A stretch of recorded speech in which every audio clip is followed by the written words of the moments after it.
Welcome to Don't Whistle at Night podcast, where Navajo legends echo in the shadows. Darren and Dawn will guide you through the sacred fire of Native storytelling, where the old stories breathe, the unknown walks among us, and voices, long hidden, rise to be heard. And remember, don't whistle at night.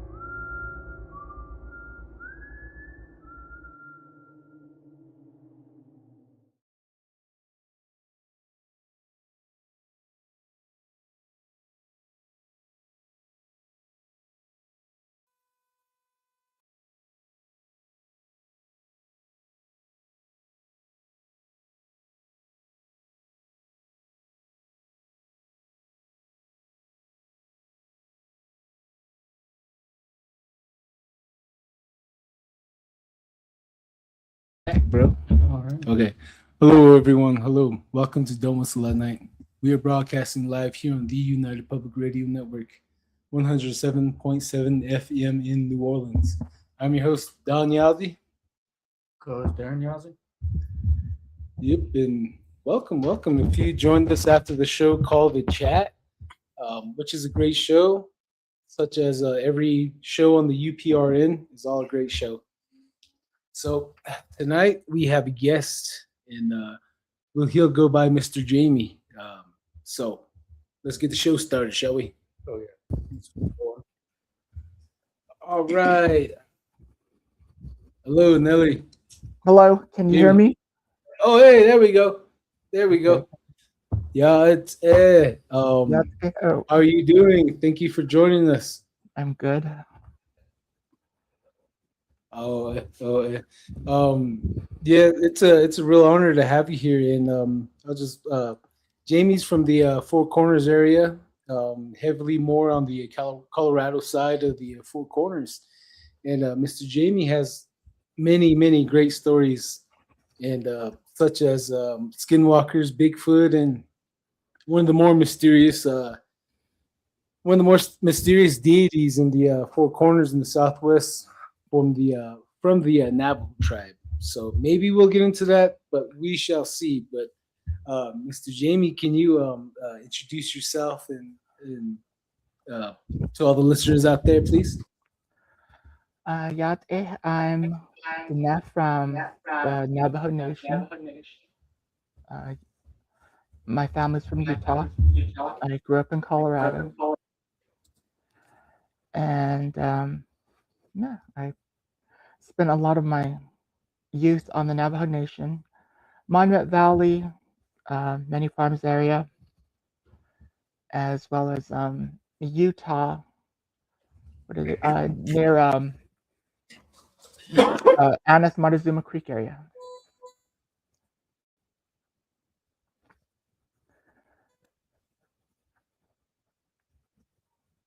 Montezuma Creek area, huh?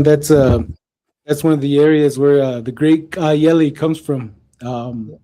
So just for the listeners out there, I was wondering if you don't mind giving out your TikTok handle to follow you, because you do tell some great stories, and you do have a lot of great followers that love to hear your stories and your accounts and all that great stuff.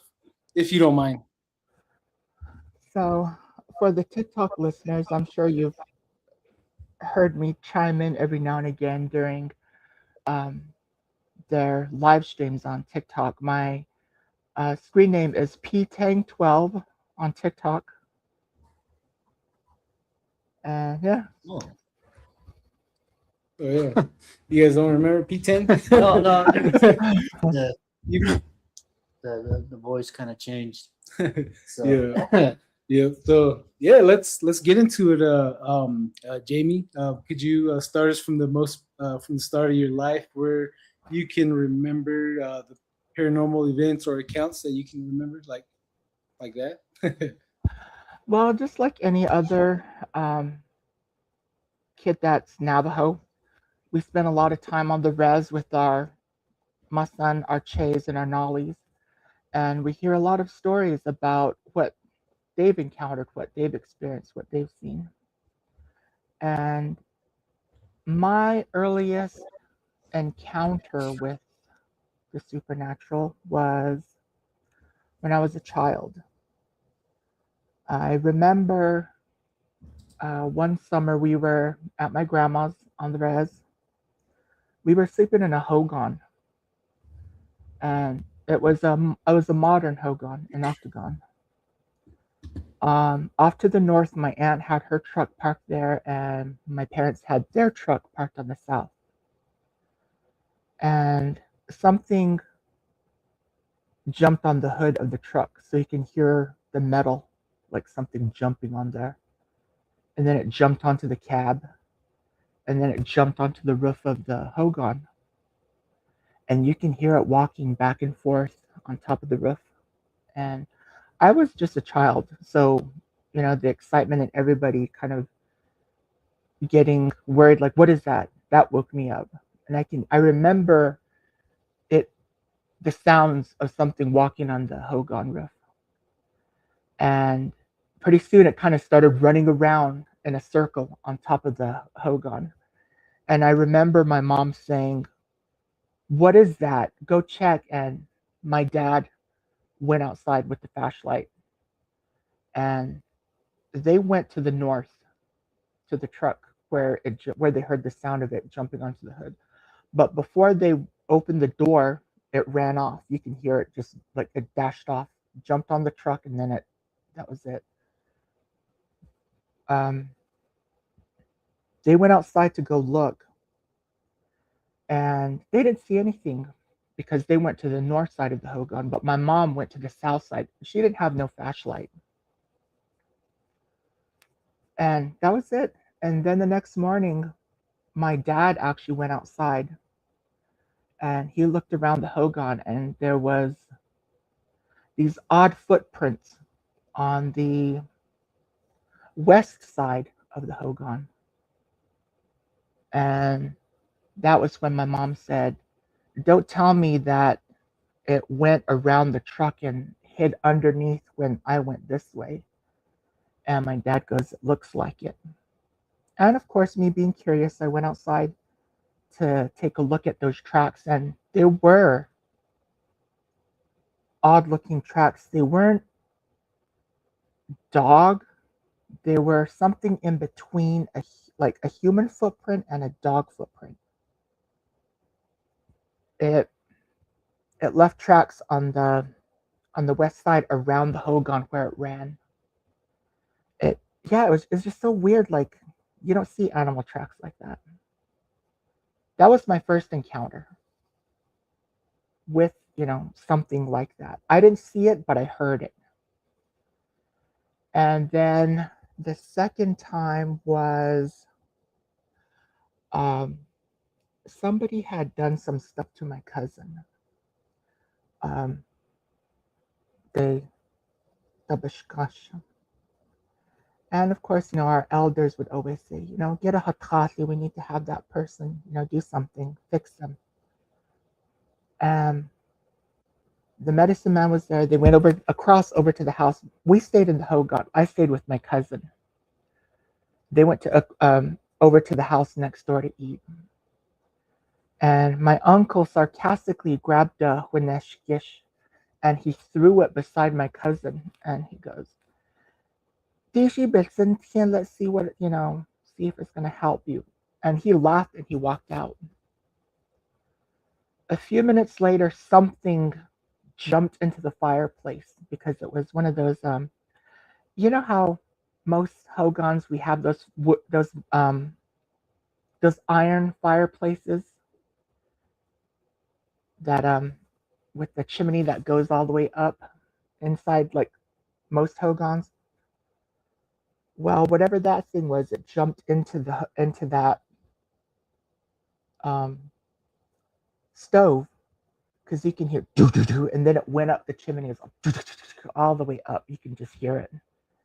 And my cousin, that was the patient, she sat up and she looked at me, and she says, "Did you hear that?" And I was speechless. I just shook my head, like, did that just happen? So those were my very first encounters, realizing that the supernatural is real, like what our people practice, their medicine. There is a good side and there is a dark side. That was as a child. Now, during that time, I used to ask my parents, my dad, and my uncles, because I was fascinated with what a skinwalker is. What is that? Hi'ila Olia is what I would always ask. And my grandma used to tell me stories. How they practice their craft, what they use, how they do it. And I was fascinated with it as a kid because, you find Bigfoots, aliens, and, these cryptos you're drawn to and you're interested in it. And I just thought, wow, these stories are really interesting to hear, is all I thought at the time. But my parents told me several different stories from different areas. Like one story that my father told me was there was somewhere in Utah they used to have a festival where they would race horses. And he said that this person had a horse that was trained to chase down jackrabbits. So the horse is very nimble. And after the festivities was over, in the morning he was heading back to where he lived. And he was riding his horse down a gully. And he saw a coyote run out from behind a sagebrush. So he thought, well, why not? I'll chase this coyote down. So he loosened the reins on the horse, and the horse darted right after the coyote. And as quick as that horse was, he was he got really close to catching that coyote. And he says that the coyote started whimpering. And he goes, "Naso B'Lejhas," and you can see where it ran. And he goes, when he got over to where it ducked behind a sagebrush, he goes, the horse just stopped, like just came to a halt. And he looked over behind the bush and he said, there was a woman knelt down behind that sagebrush with her skin pulled down to her waist. From her waist down, she had the legs of a coyote. From the waist up, she was a woman. And she was decked out with turquoise jewelry. And she had paint on her, like glish. And the woman started pleading with him, please don't tell nobody. Don't tell anybody you saw me. I'll give you all this turquoise jewelry if you just let me go. And the guy goes, I don't want your jewelry because I know that came from a corpse. I don't want it. And she goes, I'll give you anything you want. Just let me go. Just let me go. And he kept pleading with him. And he said, well, I'll let you go on one condition. I want to see you get back into your skin. And she says, it doesn't work like that. I can't do this while you're watching me. And then the guy thought, well, my horse is pretty quick. So he grabbed the reins and he pulled it. So you know how fast a horse can turn. That horse turned pretty quickly, but by the time he turned around, she was already back in her coyote skin and running up the hill. And I was like, wow, is that what they do? Is that what they're like? And then there was other stories, encounters like from my Nolly that I was told as a kid. I always thought, wow, this is really interesting that our tribe knows how to do this. What is it? How did it come to be? And why do we use it? I started asking questions. And then when I got into my teens, that was when I started to see more. Like, we live on the Utah side of the Navajo Nation, so we have the San Juan River that's there. So that body of water separates us from the southern part of the Navajo Nation. So we don't have a lot of crazy stuff, too many crazy stuff on the northern side of the Navajo Nation as to what you see on the southern side. On the southern side, it's a bit more a free for all. Like you see a lot of crazy things down there. Um, but most of the stories are just like from interactions from medicine men and women that came to help my family, things I witnessed through them, my own personal experiences as well. I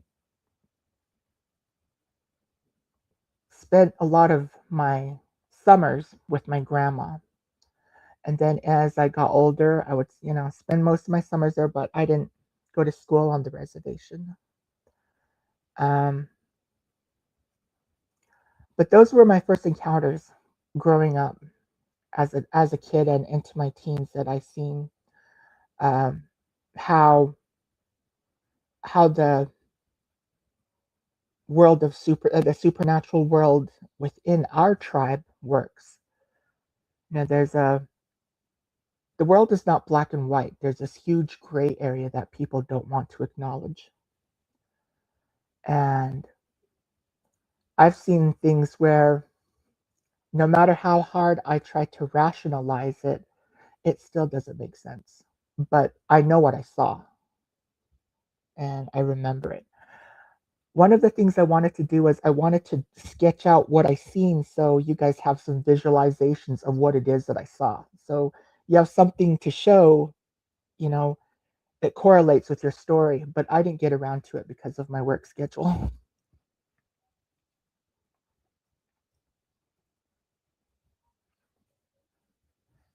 There we go. Good. Wow. So, dang, that's quite a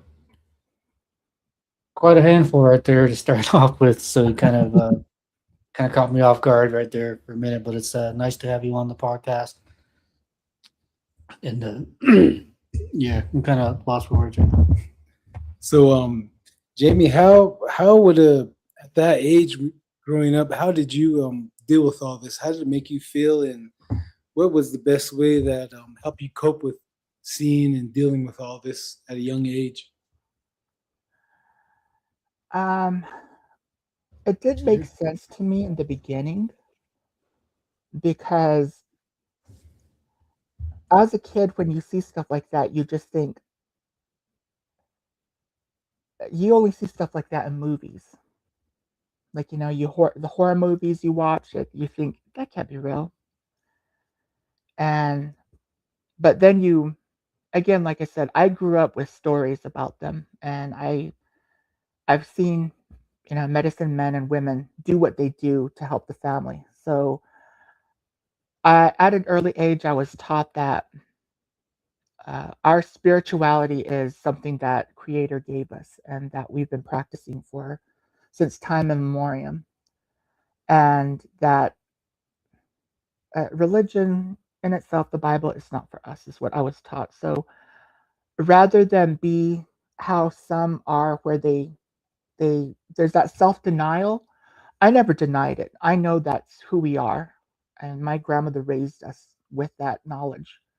We are who we are for a reason. We are taught this for a reason, and yes, we are different from all of these people because what we practice is not for them; it's for us. So I didn't really think it was that too far fetched.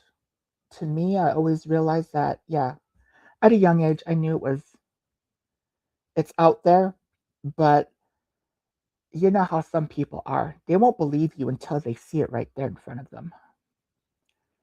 And if you're so caught up in the reality of things, of like, well, this can't be true. And again, you have to see it for yourself. And the people that I've actually had conversation with, my question is always, do you believe in ghosts? And then I would wait for their reaction. And then I would go by how they respond. Because one of the other experiences I had was my great grandpa. I saw the ghost of him. And we had come back from Farmington for, you know how during the first of the month, grandmas and grandpas get their checks, and we went grocery shopping. We got back home kind of late, so we pulled up to my grandma's house. We had the truck parked facing the house, and they were taking the groceries in, and my grandma went inside to light the kerosene lantern. Me and my cousin went to the outhouse, and as we were coming back, there was a man standing in front of the hogan. And me and my cousin just looked at each other like, who's that? And we just looked at each other and we're like, I don't know. And we just ran back over to the house and we told my parents and my uncle, there's a man standing over there at the hogan. I don't know who he is. My dad and my uncle went over there and there was nobody. They came back and there was like, there's nobody there. And my grandma was asking me and my cousin, like, who is it? What did you see? And we're like, I don't know who he is. He was just standing there. And my grandma was always the kind of person that what she taught me was children can see things more clearly through the veil because of their innocence. And they have stronger ties to the spirit world, is what she taught us. And as you get older, you kind of lose that connection. Some people retain it, most don't. So when we told her that, she took it very seriously. She goes, we're going to have to go see a medicine man and see what the kids saw. And so a medicine man came out and, he did, the crystal gazing for us. And he told my grandma, it's nothing bad. What the kids experienced is, she looked at my grandma and he told her, your father came back because he wanted to see how his grandchildren and his great grandkids were doing. And my grandma was just like, he had passed long, long, long ago. And I didn't think something like that was possible. And that was when he told us that, we still have ties to families that passed. You'll see them either in your dreams or you'll see them come, they'll visit you like that, is what they had told us. Fast forward, I was 15 and we were in my grandma's house. We were helping renovate the old house that she lived in. And there was a picture hanging in the kitchen. And I told my mom, who's that man? And the man was wearing he had Wrangler jeans, he wore boots, he had a Levi jacket on, and he had a cowboy hat. And he wore those Western shirts that most Chays used to wear back in the day. And I looked at my mom and I said, that's him. That's the man that I seen when I was talking about. That's him. And my mom goes, was that when you guys were kids and grandma had the medicine man come out? And I said, yep, that's him. And my mom goes, that's your great grandpa. And I told her, that's exactly how he looked. He just stood there and he waved at us. That's why I kind of thought, who was that? And I still remember it to this day very, very distinctly, where he was standing, how he looked, and that he waved, and he was smiling when he waved at us. And I just thought, that's interesting. It didn't scare me, but I'm one of those type of people where, our elders teach us, when you see something like that, ye do banjit ira, but I'm curious. I'm the kind of idiot that will go over there and look around and I want to see what that thing is. Instead of running the other way, I want to go investigate and check it out. I would say the first time that I noticed things were like I could kind of see things like that was when I was a teenager. I understood Navajo, but I didn't really speak it often. Um, as a child, I was fluent, but as most of us, once we get into school, we kind of stop speaking Navajo. We speak English more, and but in my teens, I tried to pick it up, retain the language more. So I started speaking it a little bit more. But there were words that I didn't understand because we don't use it in everyday language. Nobody talks that uses these words. I'll say, like I remember in one dream, I was shown what a hogan looks like inside of a cave. How they practice witchcraft. I was shown this is what it looks like. This is how the doorway to this cave faces the west, but the inside of the cave resembles a hogan. And I seen people sitting around a fire grinding corpse bones. And whatever was showing me this was talking to me, and it said, "Enti hulya without Dios." So I remembered it, and then the next morning when I woke up, I asked my mom. I said, "Mom, what does this word mean?" And then I told her, and she goes, "Where did you hear that from?" And I told her, and she just kind of looked at me, and she was like, "Okay." And there were like little instances like that where I would ask my mom, "What does this mean?" And how is that? And she would kind of just look at me in some confusion, like, "How do you know this?" So, yeah.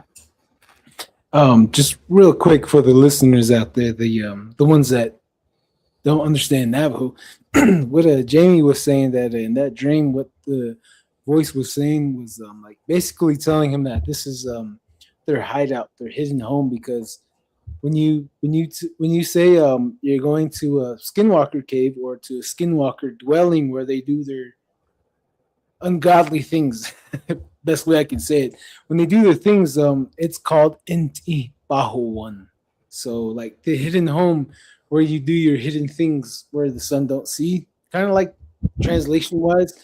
And going back when he was talking about the Glesh, yeah, hideout places. There you go. That's one of the best ways to translate a hideout. And so the Glesh is like a white clay that they would put on their body in order for them to, shape shift and do what they can. And some of them put on like fat, just different things I've been hearing over the years. But yeah, that's for the non-Navajo speakers out there. So go ahead, Jamie. It's all you now. Yeah, what they practice, how they do it is literally it's literally a perversion of the natural order of things. It's it's very disturbing. Um, I think because I was shown it and I've seen, like, in my mind, I've seen how they do it. Like again, like I said, sometimes when I'm sleeping, I I guess you can call it astral projection. Yeah, I'm taken somewhere and I'm shown these things. Look at this. This is what that is. And I just remember it the next morning. I'm like, wow, that is some pretty macabre stuff that they do. It's things that people would not expect it to be. But at the same time,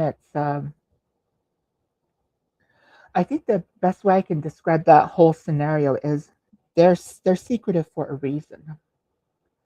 And the way that this world is, the way that we're taught, what we're told, um, I really don't think people are ready to see what it is, see how they do it, because it's that disturbing.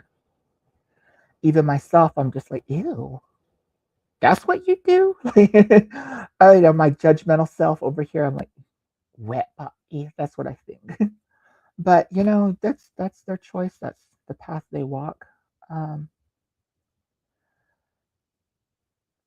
My first experience of getting witched, where I became a victim of something like that, that was when I really knew, okay, this stuff is real.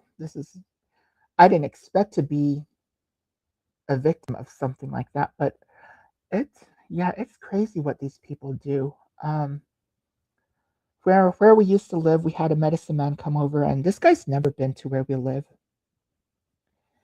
He just took a shovel out and he goes, right here, start digging. My dad started digging, and they took a buckskin bundle out. And I'm just like, my inappropriate sense of humor, who lost their purse and buries it here? And he just laughed and, he opened it. And what he took out of that bundle was disturbing in itself. And I just kind of thought, you know, why would someone go after me like that? Because I'm like, I'm not a millionaire. I don't have money. I'm not some big shot. I'm just a nobody. I'm just a kid. Why would they do this?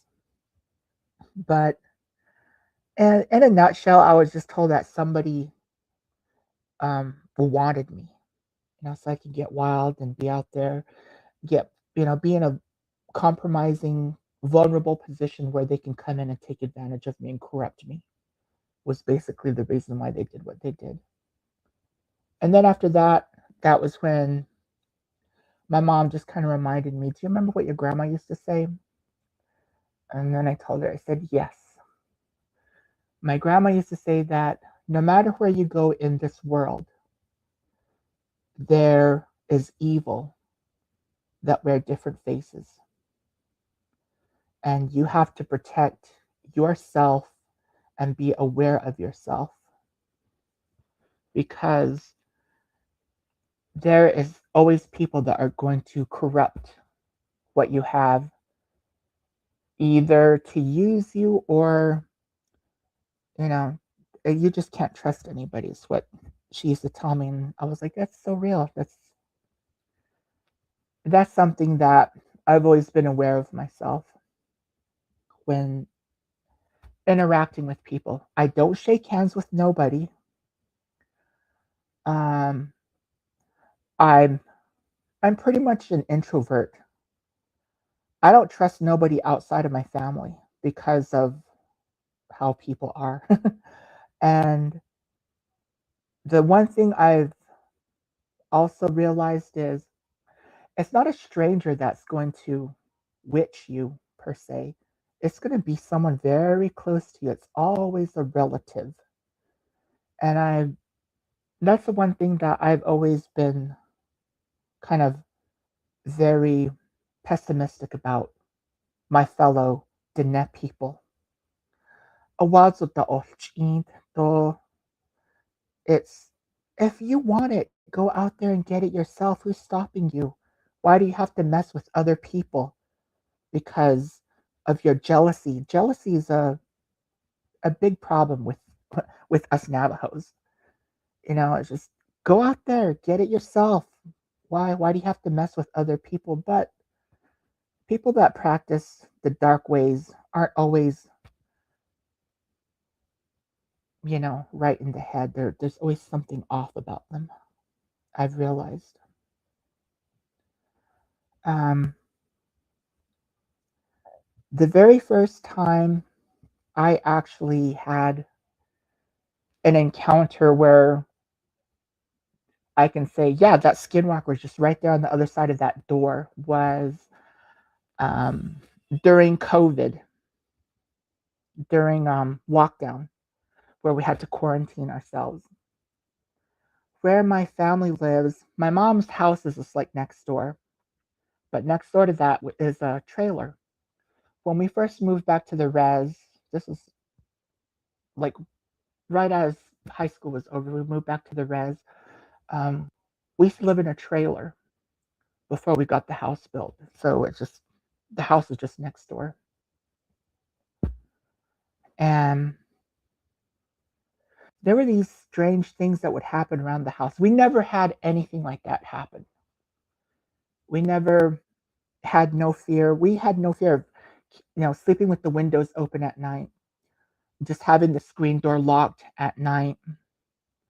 But for some odd reason, like during the pandemic, we started locking our windows and we never left the door open. And the dogs would always bark at night more than usual. And because I was over at the trailer by myself, I would tell my mom, I was like, "Do you guys ever see anything out of the ordinary? Like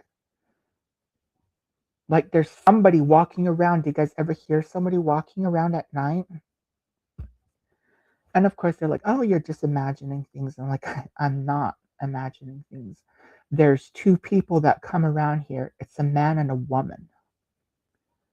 They come around this hill right here and they come up right here from the canyon." Like I was very specific, and my parents didn't know what to make of it. They were like, "What, are you sure you're not?" I was like, "Mom, if I was hallucinating, I would welcome it, but this is like kind of X-File crap that I'm seeing because I don't know, I'm just telling you," is what I told her. And it would that man and that woman actually came into the trailer with me. I heard them walking down the hallway. They weren't like, stomping, they were like slowly walking. And of course at night, noise travels, especially in a trailer when somebody's walking down the hallway. You can hear that. And I sat there listening, and they stood by the door. When they got by the door, it was as if time stopped and everything went deathly silent. And the temperature dropped in that room, where when I breathe, you can see my breath, like as in the winter, like when you're outside in the cold, it was like that. And I thought, okay, this is spring and it's not that cold. What's going on here? And I sat there just looking around the room and I didn't see nothing. And I thought, okay, they're outside that door. I got up and I walked outside, or I opened my bedroom door and I walked down the hallway. Whatever that thing was that came into the house, into the trailer, it went through the door, because the door is metal, and the door went boom, like it opened and it slammed. But I didn't realize that the other one was in the kitchen underneath the table, and I just walked past it. I opened the door, I looked around, the dogs were barking. And then I closed the door and I went back inside and I went back to my bedroom. And I just thought, okay, maybe they're going to leave. The one that was in the kitchen went outside because I heard the door open and slam shut again. And I thought, what the heck? And I sat there listening, but in my bedroom, by the door, I had a Huneshkish in my room, so it didn't come into the room with me. I sat there and I can hear the dogs barking. On the west side of the trailer, I heard somebody praying. It was a woman. She was saying something. I tried listening, but I couldn't. It wasn't very audible what she was saying. And of course, at the time, I kind of got fed up, and I shouted out, "I can hear you!" And she stopped. And then the dog started barking, and they chased something down into the canyon. So I didn't see it, but you get that weird feeling that you're being watched. That was how I felt that whole night. And I kept thinking, okay, are they gonna leave? What's going on here? They stayed around until like about 3 in the morning, and then they left. The next morning I told my parents, I was like, did you guys hear the dogs? Did you guys see that? And she was like, no. We heard the dogs barking, but we didn't think anything of it. And then the next day, as I was sitting in there in my room, I was playing video games, and I had the windows or the curtains kind of closed, where there's just a little bit of light coming in. I heard the dogs barking again, and I thought, okay, maybe I'll see something, but I'll just look at the TV and kind of glance off, and off to my left to the window. The dogs were barking, and like when you have the curtains drawn, you can see like when something moves by the window, because it casts a shadow. And I seen it, and I thought, okay, so there's something by the window. And this is during, I'd probably say around noon. And I just kept playing video games, but I kind of kept glancing towards the window. And the weird thing about it was there was a guy looking through the window, and the trailer is kind of up high, so the window's not just right there. I would probably say the window is about 8 feet up. So you have to have a ladder, or you have to be standing on something to get up that high. But when I glanced over, there was he was like the ghost of a man, but he wasn't a full-sized man. He was small, but I got a good view of his face. Like he looked and he saw me, like he had that shock look, like because when I seen him, he ducked off to the side, and I thought, oh, that's who it is. And I kind of did my own little investigating, and I found out it was the woman that lives over the hill from us. Her in-laws, or whoever they are, they come from Crystal. They're a brother and sister that were over there. They were the ones that were doing it. And we had a hand trembler come over and look around the house and over at the trailer, and she told my parents they're constantly coming over here because they know that you can see them, and they're kind of interested. How is it you know things, and that's why they're trying to scare you. And I was like, why do I need to be afraid of them? Like, and I just thought, if I see them in public, I can point them out. I can say, I know that's you. Like, but my mom was like, no, don't, Janita. And I was like, what do I have to be afraid of them for? I know who they are. That's the weird thing was I got a little bit more insight during that spring and that summer, because it was a constant. It was daily, like almost every weekend something was happening out there. And I was like, we didn't have this out here as a kid. We used to sleep outside, no fear, but ever since they moved in, we kind of had to be cautious. For example, when they're in coyote form, they would come up from the canyon. And you know how we have wood piles like a little bit away from the house. They would sit on the other side of the wood pile, and they would, I don't know, I would say it's their spirit, which kind of looks like a smoke, that would kind of float around, and you would see that. That's what the dogs see. That's what the dogs would chase.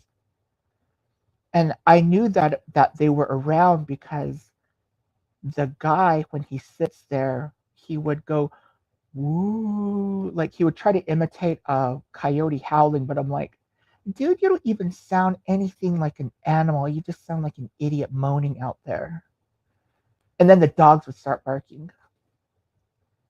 And then I was like, okay, they're here, so I need to get my game face on. I got to get my ash, and I got to make sure I have my arrowhead, and I got to kind of be on guard to see what kind of shenanigans they're going to pull tonight. But they were just messing with me, thinking, like they were going to scare me. But I never backed down from anything. I was just like, you're just lucky that I'm not crazy enough to go out there by myself. If I had other people with me, yeah, I would probably go out there and take a look. But being by myself, I was like, that's not a good thing. So I just stayed indoors and I would just observe everything from the outside. But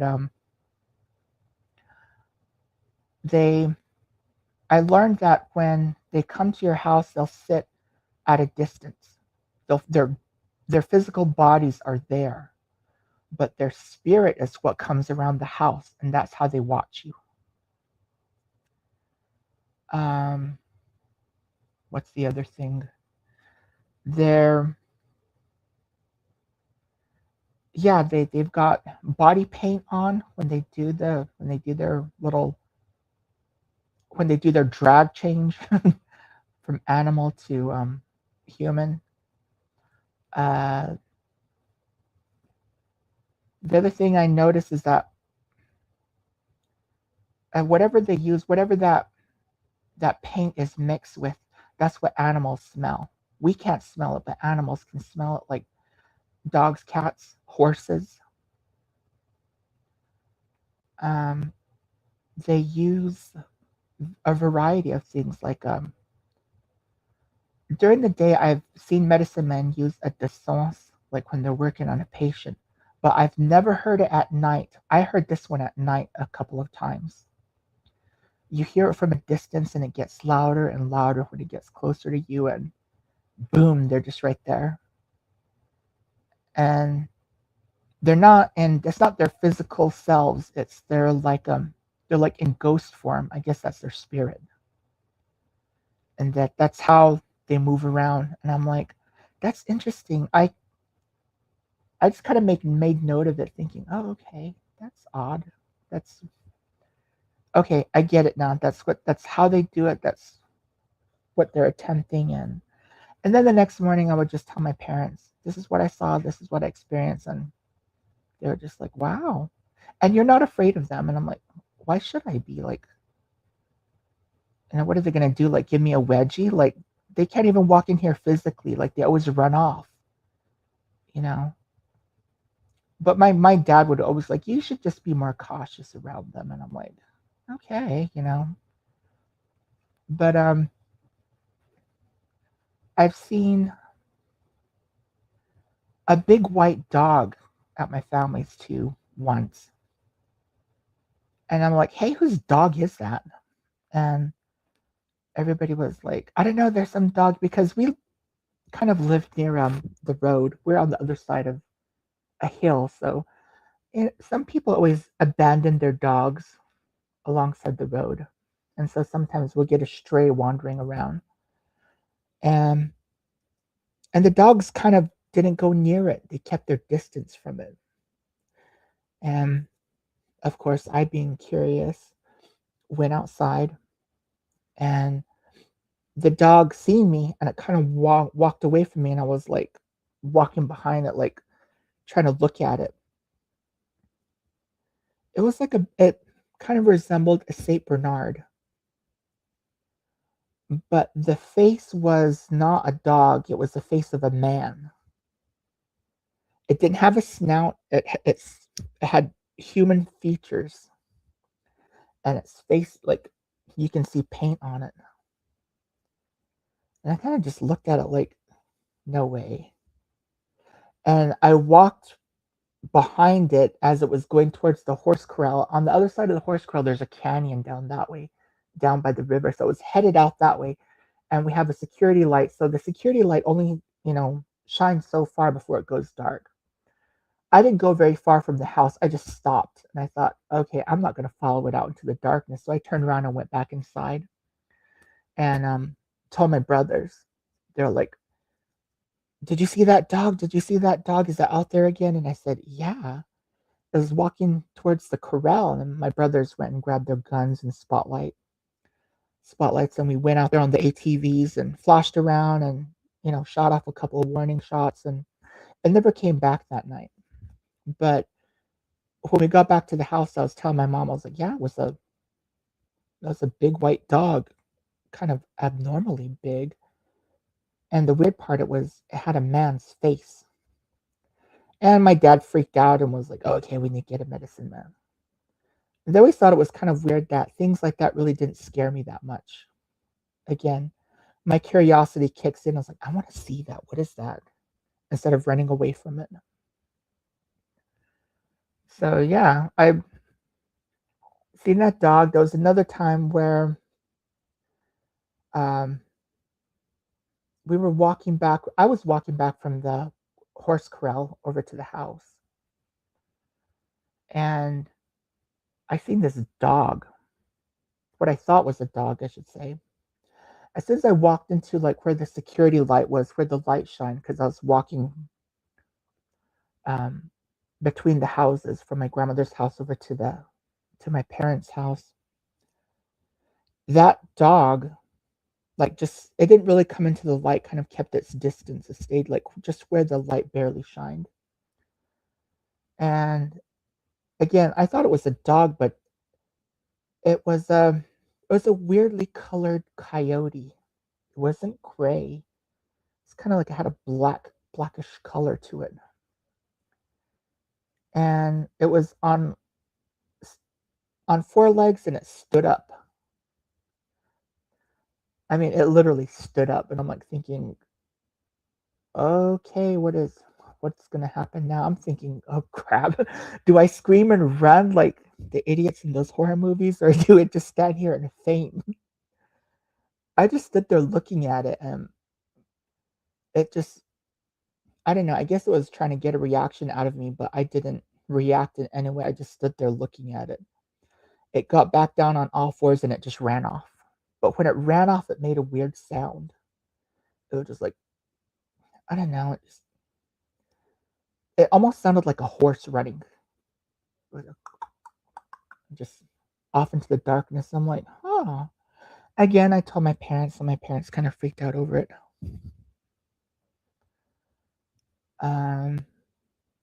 Yeah, those were stuff that happened around my families where they live. Those were things that I encountered out there. Uh, any questions? Any other things you guys want to ask? Yeah. What would you recommend everyone out there listening that are experiencing things such as skinwalker bothering them, coming around their house, and what would you recommend out there for them to do? I was always told, Quineshkish, always keep that by your door. Always have your arrowhead like on your nightstand next to you. Uh, bitter powder, always have that, and always have like some ash. Uh, I would say cedar, like from cedar wood, because when you burn cedar, the ash from it is white. That's more helpful than just any other wood.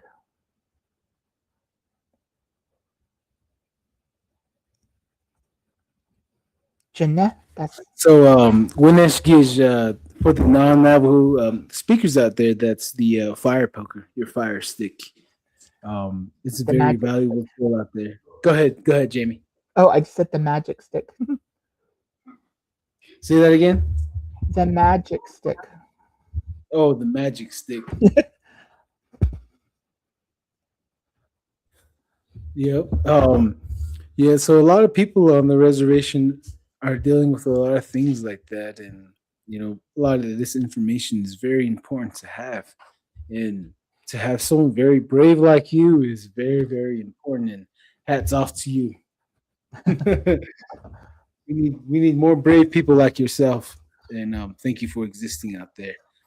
Um, uh, Out of all those experiences, which one scared you the most, or had you thinking otherwise? Had me thinking otherwise was, see, like stuff that happens on the res, I understand why people do things, but that's with our own people. I get why they do this stuff like that. But I had moved away. I was in Florida and I had an experience numerous experiences out there with other nationalities and their dark arts. And I kind of thought to myself, I have nothing to do with you. Why are you coming into my space? And why are you bothering me? I just thought to myself, like, I could care less what you're about. You're my neighbor, but I don't say hi to you. I got nothing to do with you. But there it was. Apparently, they saw something about me that was threatening. I think it was because I could see them. Um, they tried scaring me, but I would just kind of look at them like, I come from a reservation where we have skinwalkers and we have like a bunch of other supernatural things. If you're gonna try and scare me, you need and I literally said that to that lady. Like, it was her shadow. Her shadow was standing there and it moved freely. I saw it moving alongside the wall, and its eyes blinked, like its eyes were white. And I just looked at it like, okay. And then I had a chair in the corner of my bedroom. There was half a face that peeked out behind the chair and looked at me, and I'm just like, I think from their world, like, that's supposed to scare you. Like, that's the epitome of their voodoo. It was Jamaicans that I had an encounter with. And I just kind of looked at them like, dude, I didn't invite you over here. Why are you here? I got nothing to do with you. But it was a guy and a man and a woman. And they would peek out behind the chair, and it was half a face I would see. But you can see the paint on their face too.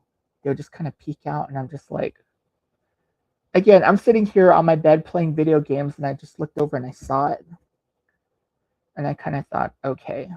I just paused the game and looked over, and I was like, if you're gonna try and scare me, you need to step this up, because I come from a res where we have skinwalkers and we have a bunch of others. You got to step this up, because your scare tactic is pathetic, is what I told that lady, and she stopped. But before I had that interaction with her, like when they were trying to scare me, and in our guest bedroom, I seen a man standing there. He had a grass skirt on, and his body was painted. He had red, green, and white paint on him. And that guy lived in the building next door to us. And I recognized that it was him because he had dreadlocks, and his dreadlocks was tied up on top of his head. Like, oh, you're that dude that lives in unit such and such, is all I thought. And he literally just stood there, and then he just kind of faded into the shadow. And then after that, I thought, hey, that's interesting. That the other people, other spiritualities out there that are not so good. I've seen I've seen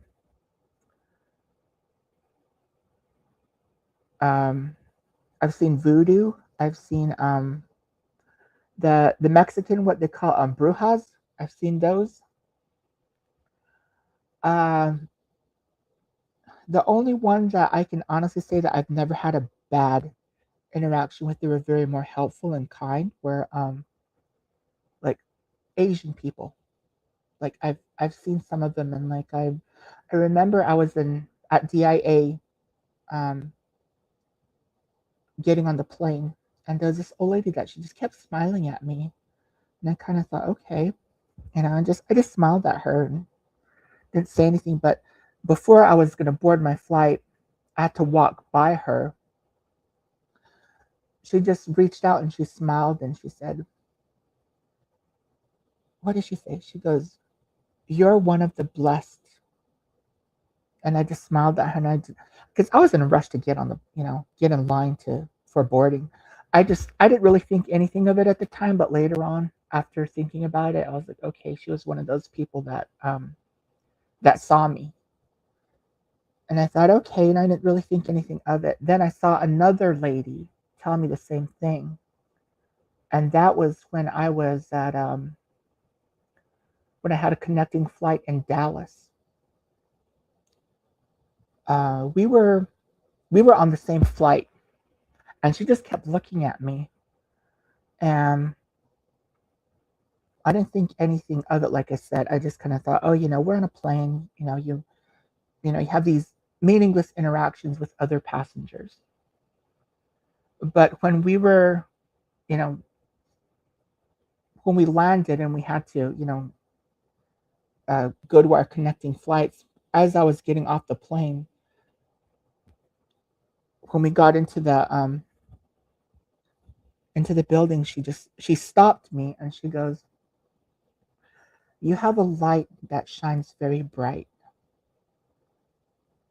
Be careful of the people you're around, because that light can attract dark things."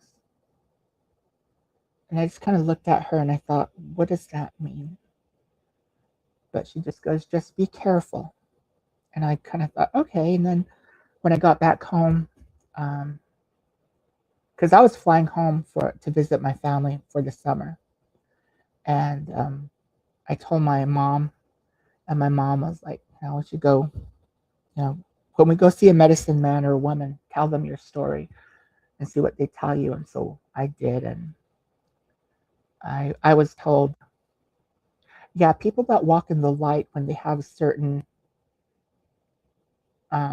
certain gifts about them, they do radiate a light, and that's probably what they're seeing. Because, and she just kind of, there was a lady that she was doing her asking, and she goes, "When I sit here and I have my eyes closed," she goes, "I can see that light shining from you." She goes, "It's really bright."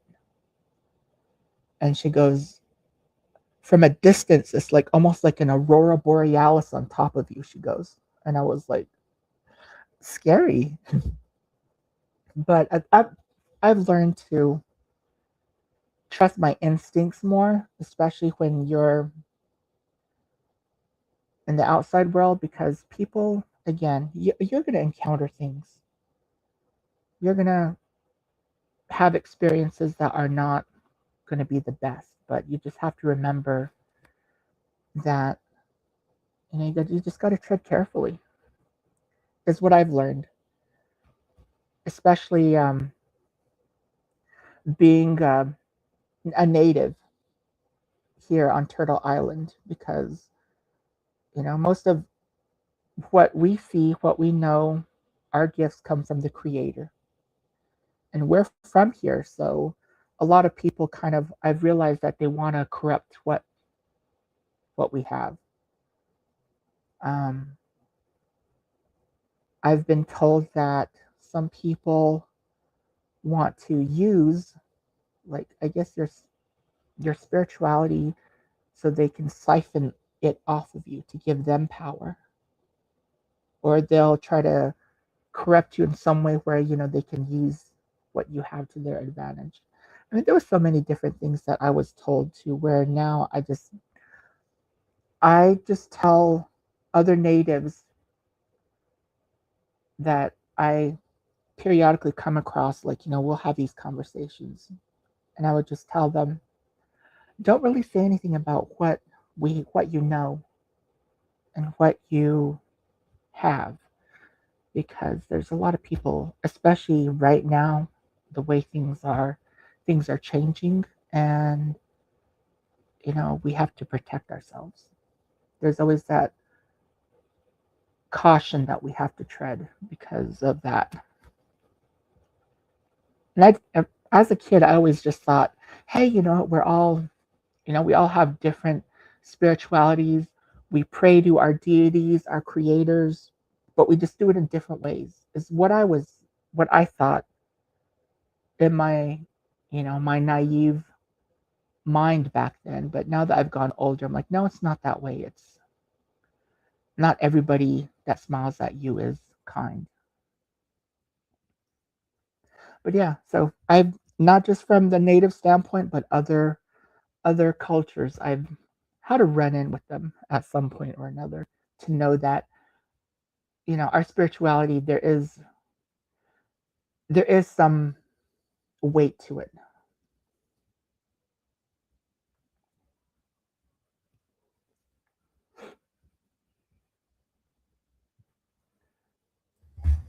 So, in your time out there in the Floridas, so what part of the voodoo do you think is really similar to Navajo witchcraft, skinwalkers? There is in the New Orleans area, they practice they call it hoodoo, and then there's another version that they call conjuring. The one from Jamaica they call obey,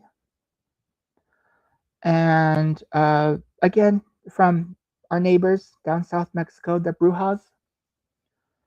Those were the ones that I've mainly had run-ins with. Um, the Brujas, they didn't really do anything to me. They just more on the scale of like, what is he?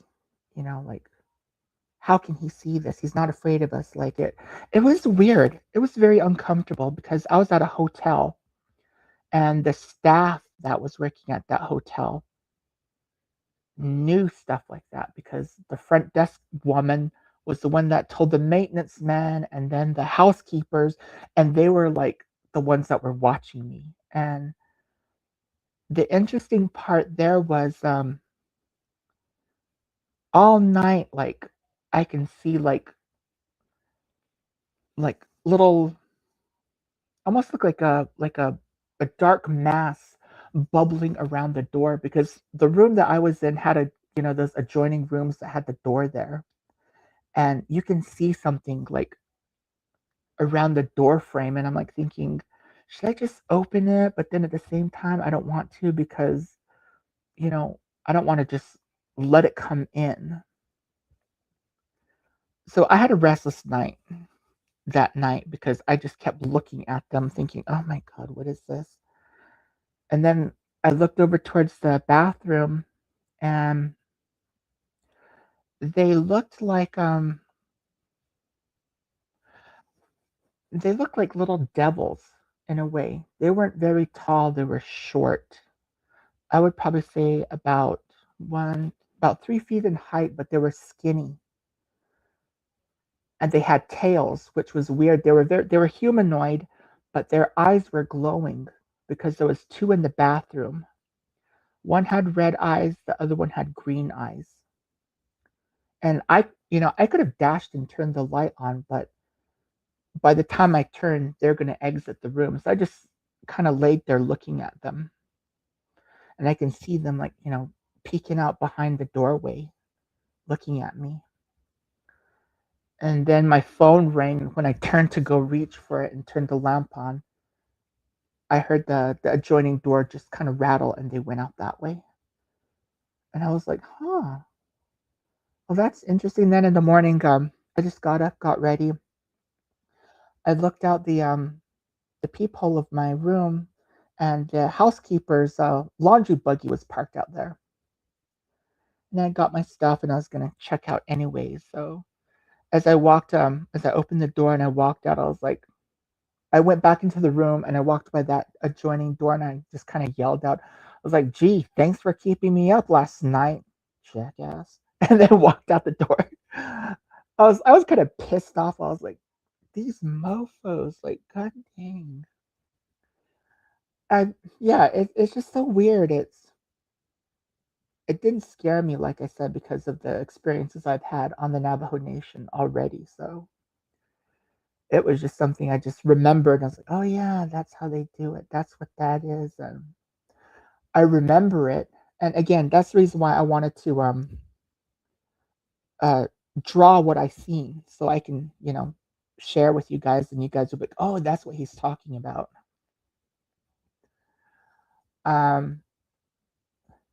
One of the stories that I do have that my cousin told me happened out there near Hovenweep. I didn't get a chance to go out there personally because he passed before he could show me. But I remember his story. And he said it was out towards Hovenweep in Utah. He said there's a big rock out there that you can drive up beside and you can hike up alongside of it to the top.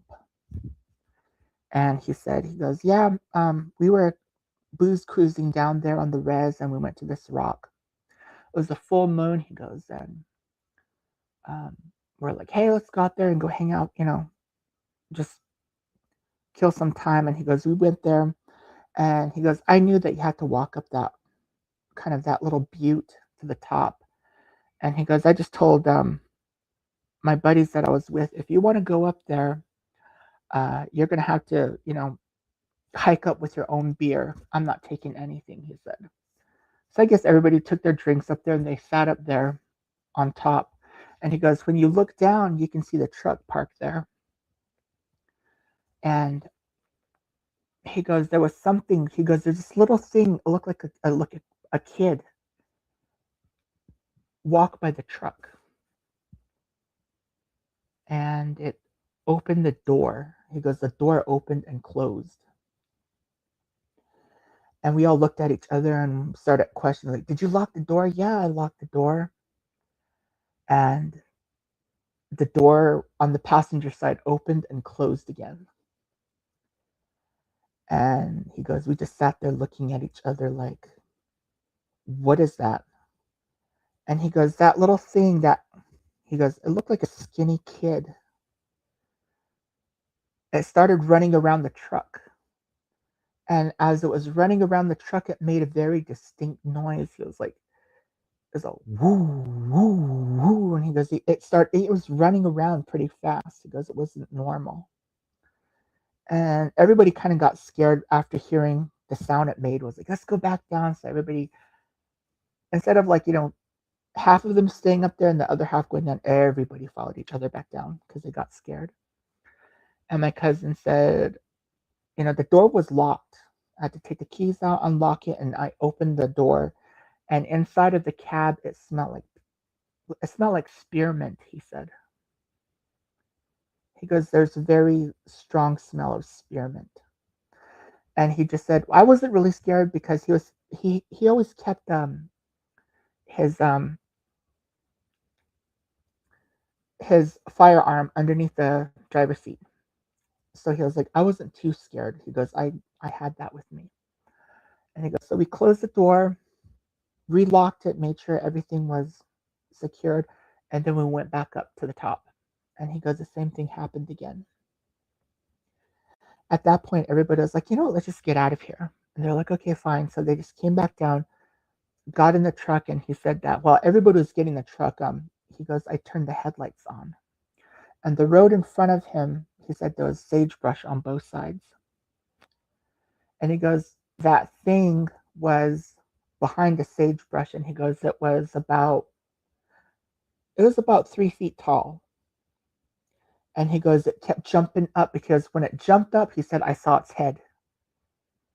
He goes, it wasn't very tall, but when it jumped, I saw the profile of it. He goes, it didn't look straight at us. It looked at us from the side, like, it was looking away from us. But he goes, it had a mohawk.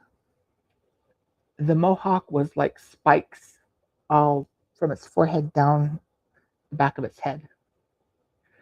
And he goes, I couldn't get a good look at, like, it didn't look directly at us. It just looked off to the side. When it would jump, it was like, I just saw the profile of it, he said.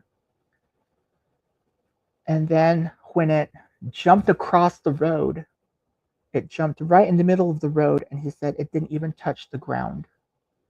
It was probably like a foot off the ground. It didn't. It just jumped into the road and then jumped over across into the sagebrush.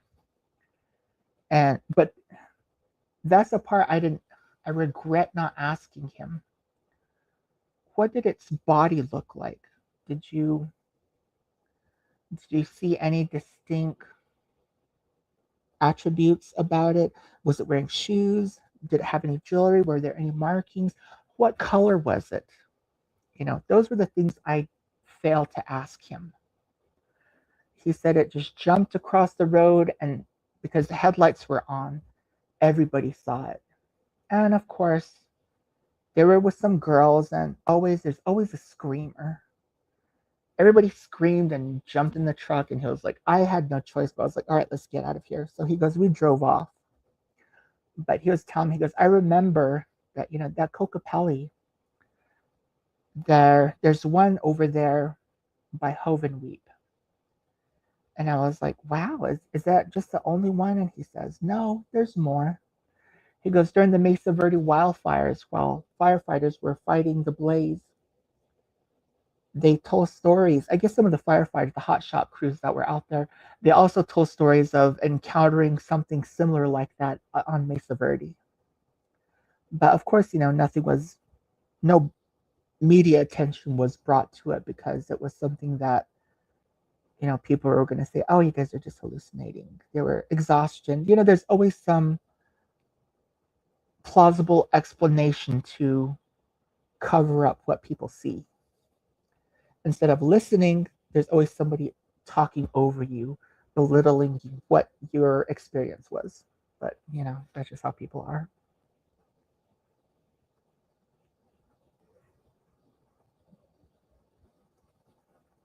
Any questions?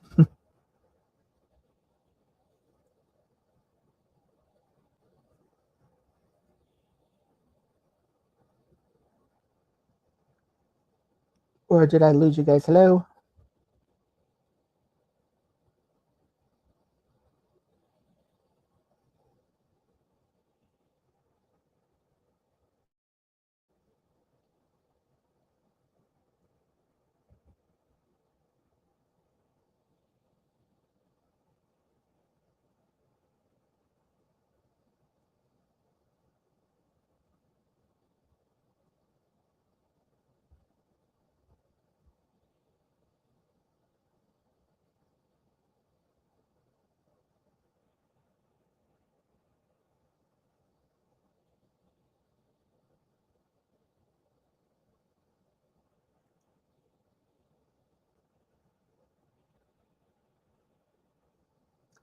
Arosha.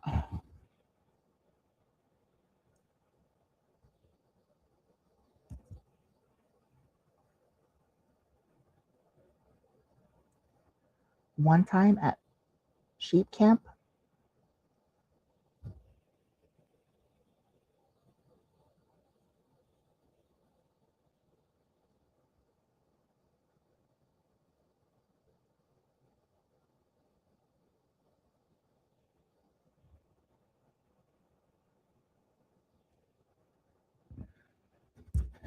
I don't know if I lost those guys. I don't know if you guys can hear me.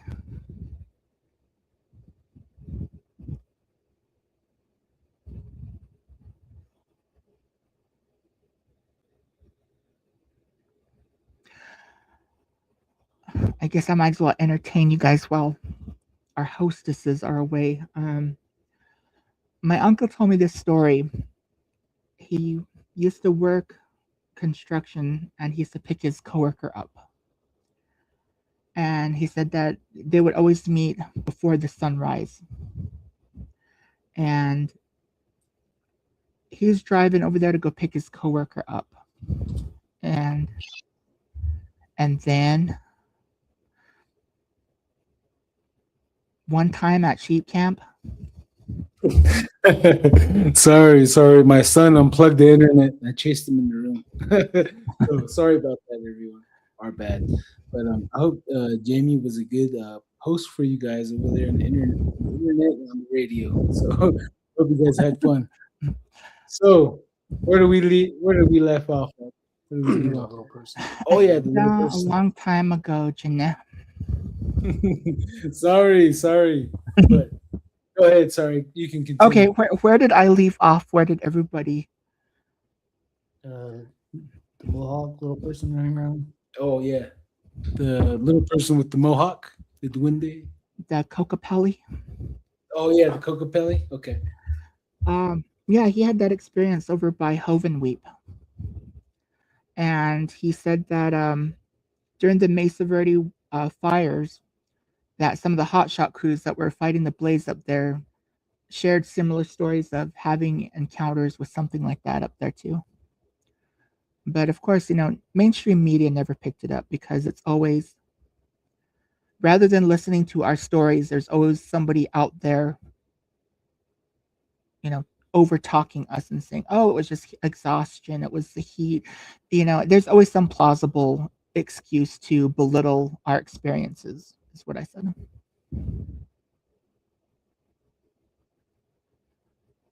The other story that I was told by one of my friend's cousins, and this is out of Cortez. She used to have a house behind Safeway and those houses back there. And periodically, she'd have cookouts and she'd invite friends over. And, we would stay the night there or, whatever. Her cousin was like, I'm going to go home. It's late. And she's like, no, you can stay the night here. And he was like, no, I gotta, I don't live very far, so I'm going to go home. So she was like, okay, and it was probably around after midnight at some point, probably like 1 or 2ish.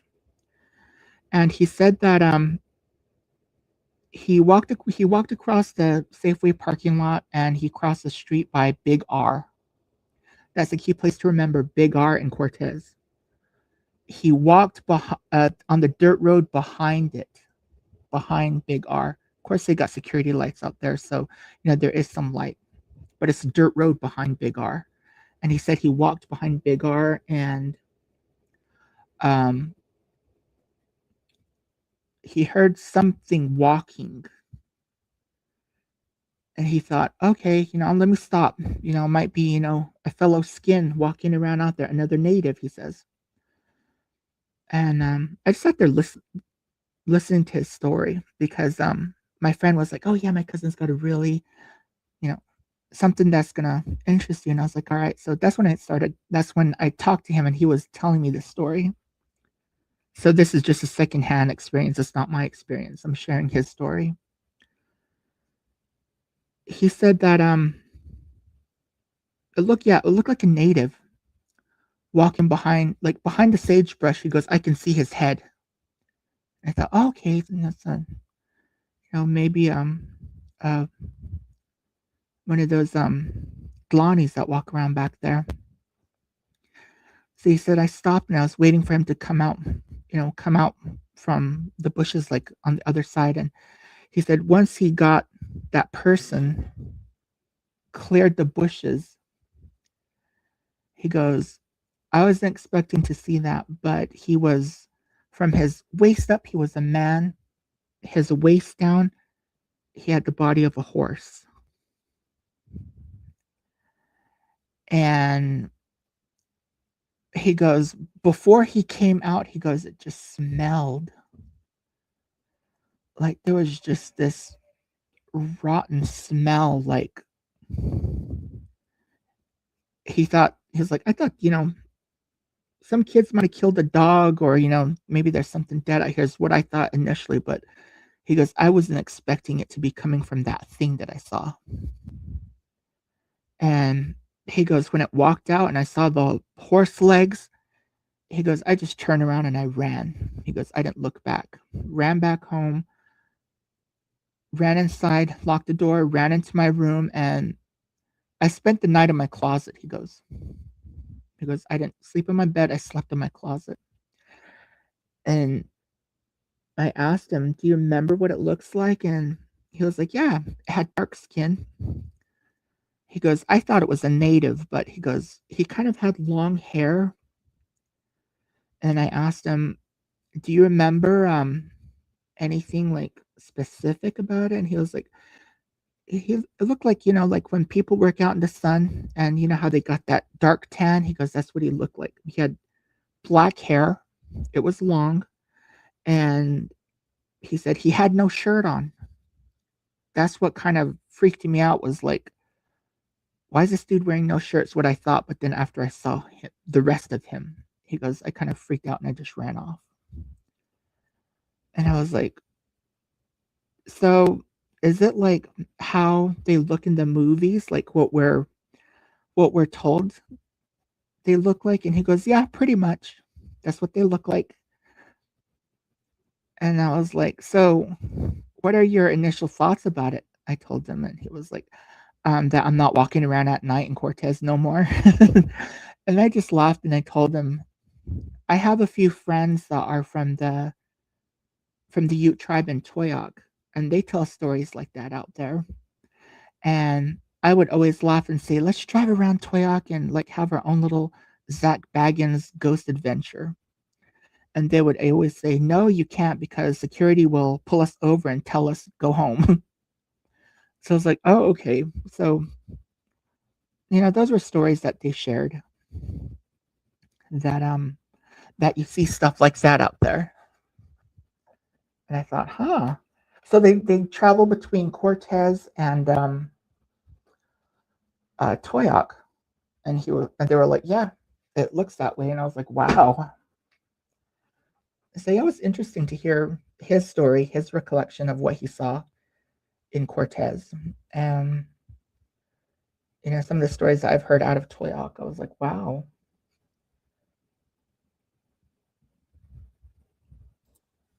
Questions? Yeah. So, what are the oldest stories can you remember being told to you by your grandparents? The oldest stories that I was told from, let's see, I was always told on Look Ajake Mountain, somewhere on there, there's a cave with a big spider in it. That the cave, it's like it breathes. The draft pulls in and goes out, goes in, and just tell me, so the elders say that there's a spider that's sleeping in a cave there, is what she told me. And I kind of seen it. It's a big gray spider. Like, I don't know, the best thing I can say is like, I would say it's probably like the size of a table, like a dinner table. It's a big spider, is what I seen, just kind of a glimpse in my mind. It's like, huh. Also, the Bigfoot that travel between the Ute Mountain and Look Ajake and the like Buffalo Pass area, they travel between the two mountains. I kind of seen that one like off in the distance. Like, okay, that's interesting. Is this the part where you're gonna take us into your Bigfoot story? Bigfoot story that happened over. Oh, sorry. You can stay in chronologically order if you want. Sorry. I'm kind of all over the place because I really didn't plan. I didn't plan by chapter, because in my mind I'm thinking, okay, if I made these sketches and I was gonna go by, by picture, but yeah, I'm just going by whatever. Oh, okay. All right. So if you don't mind your Bigfoot story. We were camping out. It's on the other side of what is that place called? It's kind of towards Dolores in that area. We were out there getting firewood. So there's a little camp area down in the canyon out there that we stayed at.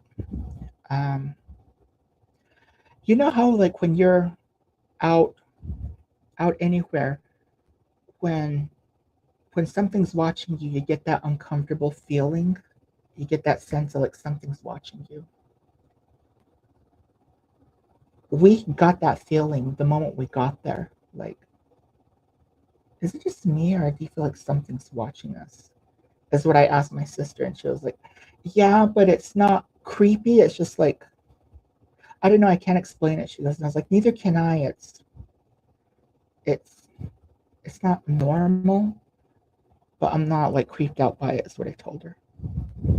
And by the time night fell, because there's a river right there, I'd probably, again, around midnight-ish, you can hear it crossing the river. There was two of them. You can hear it enter the water, and when somebody's walking across the river, you can hear it. And it got by our campsite, and you can hear it walking around the tents. But I was asleep, half asleep, and I kind of thought, oh crap, what is that outside? Because there was nobody else that was camping near the side we were at. On the other side, there was like a couple of tents over there.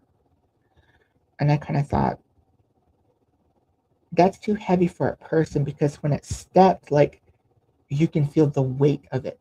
Like, boom, like when it stepped, like there was, there's, dare I say, some seismic activity. Like you can feel it when it stepped. But it wasn't like a big harsh step. Like you can tell that it was walking gently. And it kind of like circled the camp a few times, and then it kind of got close to where our tents were, because we had 3 tents up. I had my own tent, my sister and my niece and nephews were over here, and then my brother was on one side. And it just kind of like circled our tents, and then it just kind of just walked off. And then in the morning, I asked my sister, I was like, did you know that? Did you hear that too? And she was like, I heard something cross the river, she said. And then my brother goes, did you guys hear that? It sounded like something was walking around the camp, he says. And I was like, so you guys heard it too? And we all, agreed upon it. And then when my brother went over to his truck, because there's a dirt road on that side where we're at, there was like it's kind of grassy. He noticed a set of footprints. We didn't have our phones out or nothing, but he pointed it out. There were 2 tracks, and those tracks are pretty big, too big for a person. And we just kind of looked at it, and then looked at each other like, okay, that was what we saw. But from that experience, I've realized that, how the people always say, smells like a wet dog. That's, there's that musky smell from them. Those are from the males. Females don't really have an odor, because we had kids running around the campsite, so the females were very curious about the kids. So they just kind of came around at night and kind of looked around. They stayed around our campsite for a few nights, because we spent about 3 nights there. And every night they would come around. I did have some apples, and I placed the apples like not near our camp, but kind of a ways on top of, like, in the tree branch. I put a couple of apples there. And the next morning when we went out there to go look at them, they were gone. And we just kind of looked at each other like, hey, that was, it was an interesting experience. We didn't like actually see them, because they always came around at night, walked around the campsite and kind of, looked over us. That was interesting. That's the only time that I've ever been around a Bigfoot, was like, feeling their presence when they came around the campsite at night.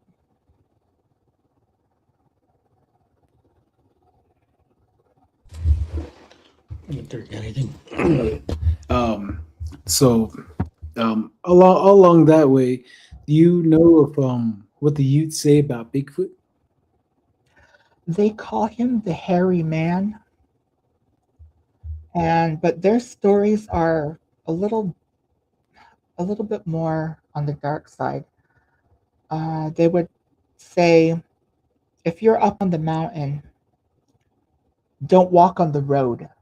Stay off the road. Is what one of my friends was telling me that his his friend's mother told them, because I guess they went hiking up where the foot of the Ute Mountain is.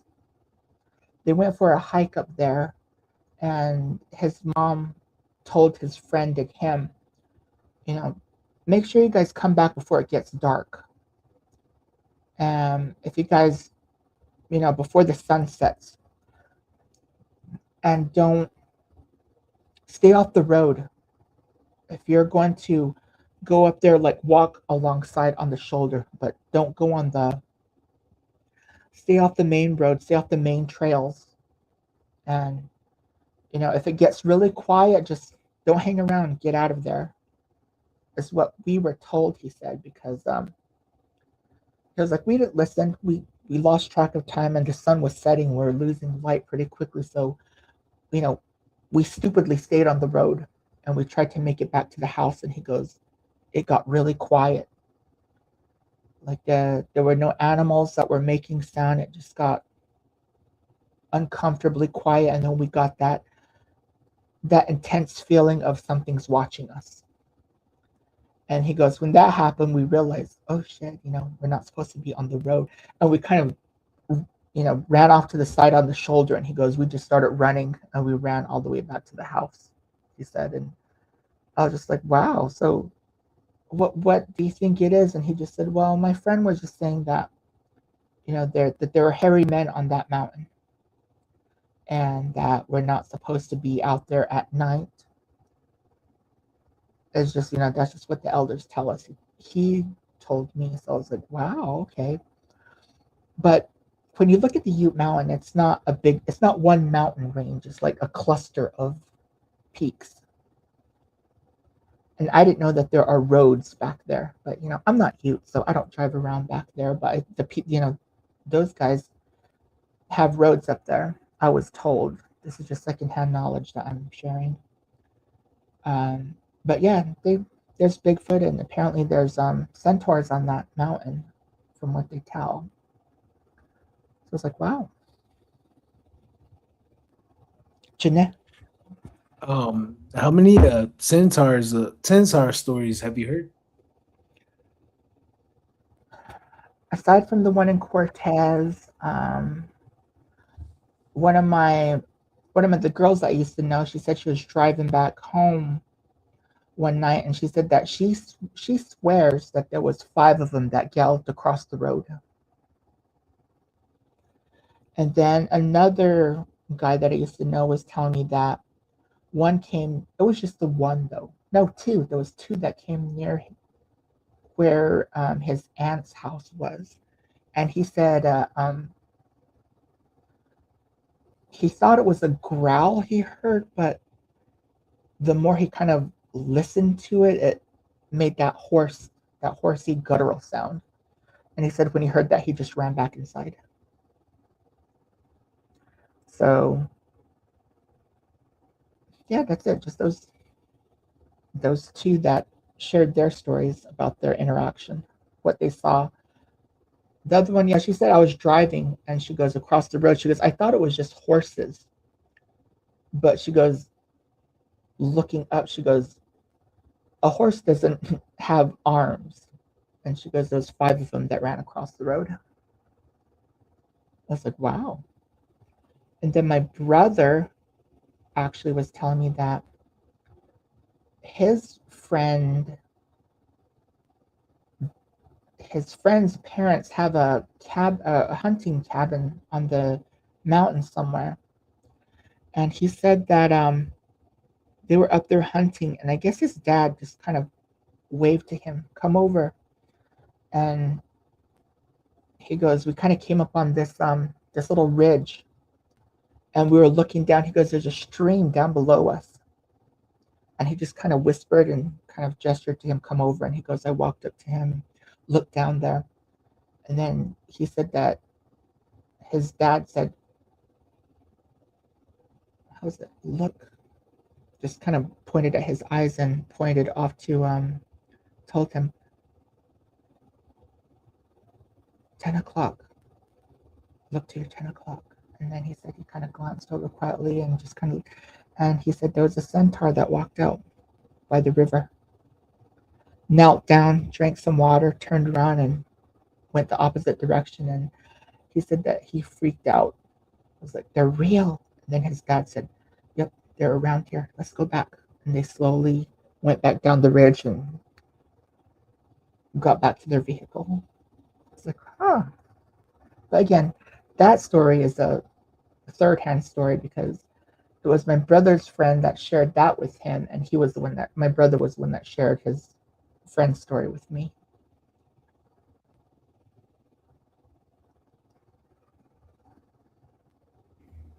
Out of all the strange stories in the Four Corners area, have you heard of the snake girl that was mentioned on J.C. Johnson's channel on the Four Corners Cryptid?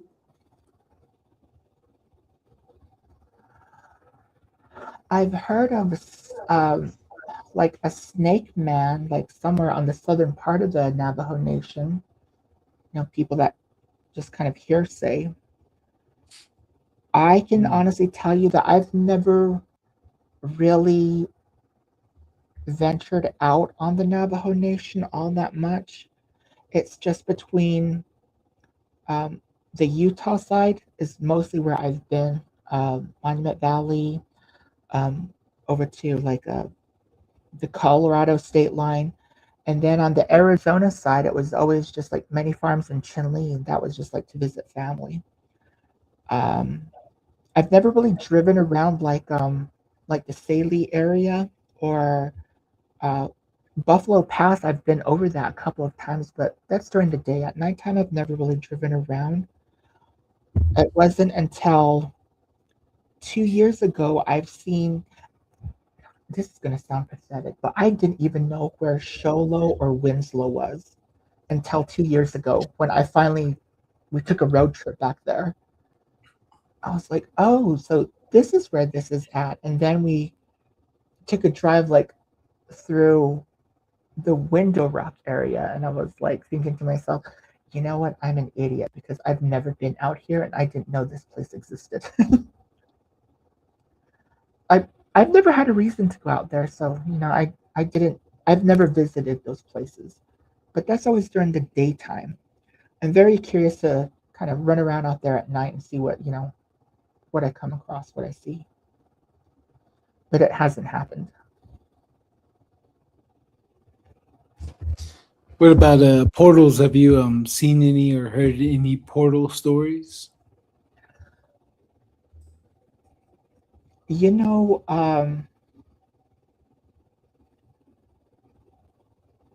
on your drive to between Cuba and Albuquerque, you know, there's this little butte that's off to, like, when you're going to Albuquerque, that butte is like off to your right. I don't know what it's called. Does that kind of make sense where I'm talking about? There's a portal on top of that.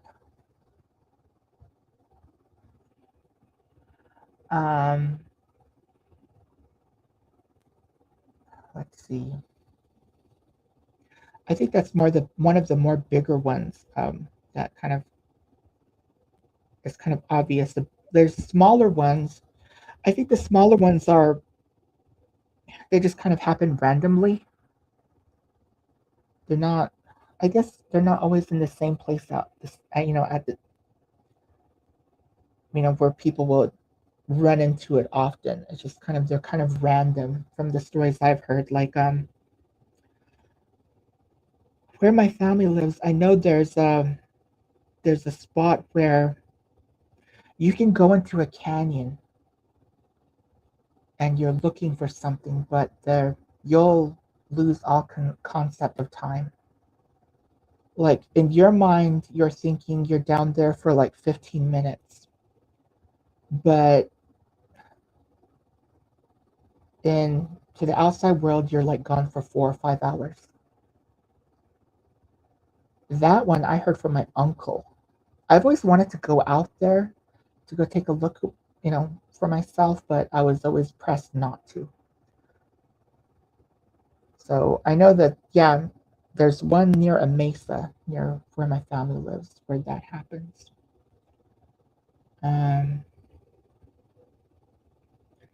As far as like that cave that I was talking about, there's 2 of them that I know of. For those that travel down McElmo Canyon, there is a mesa where power lines run. There's one sitting up there. And there's another one on the opposite side of the canyon down by the river. There's 2 of them out there. There used to be 1, but now there's 2.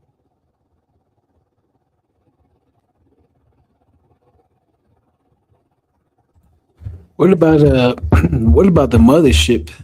You seen any huge UFO or crafts in the sky? I have. Out in Florida. Oh, Florida? Were you close to the Bermuda Triangle? No, actually, it was towards the Gulf. It was on the Gulf side. It was in Fort Myers.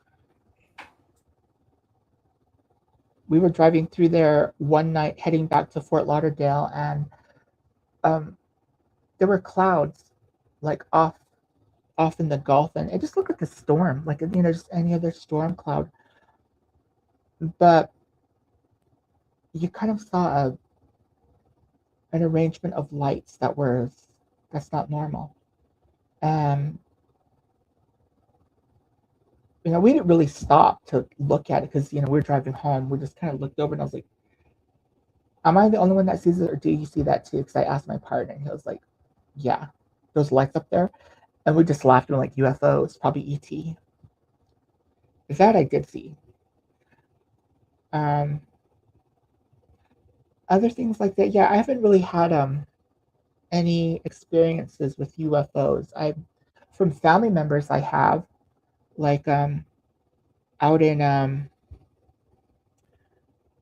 many farms and Chinle area, they would tell stories like they would see lights off in the horizon,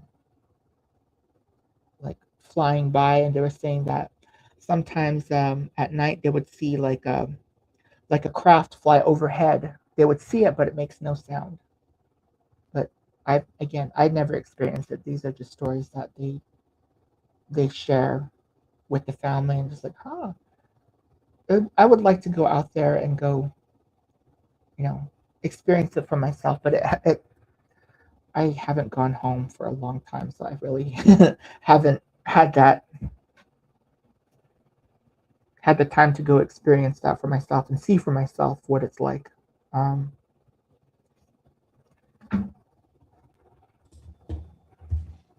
Yeah, you should. You should. It's a wonderful sight to see, an experience that you'll never forget for sure. Um, uh, how I found you was through TikTok. One of your videos, you were being followed by a skinwalker that was giving off red light. I was wondering if you can tell me about that video. Red light.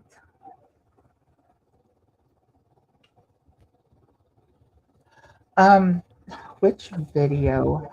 Oh, I know that the video started where you were making your way down from hiking. The sun went down, and you turned the phone around. And you're saying that you're being followed, and there was a red light that was coming down from that butte or that mesa towards you. I think you got somebody else because I don't have a video like that on my page. Oh, okay. All right, I got you. I got you mixed up with somebody on that one. I was gonna say, can you tell me about that? What happened after that?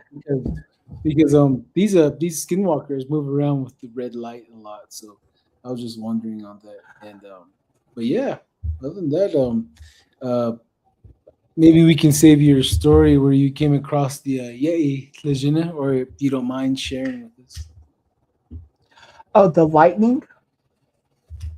the God of Fire, the God of Uh, Darkness. that one he was Jesus, which one is that one?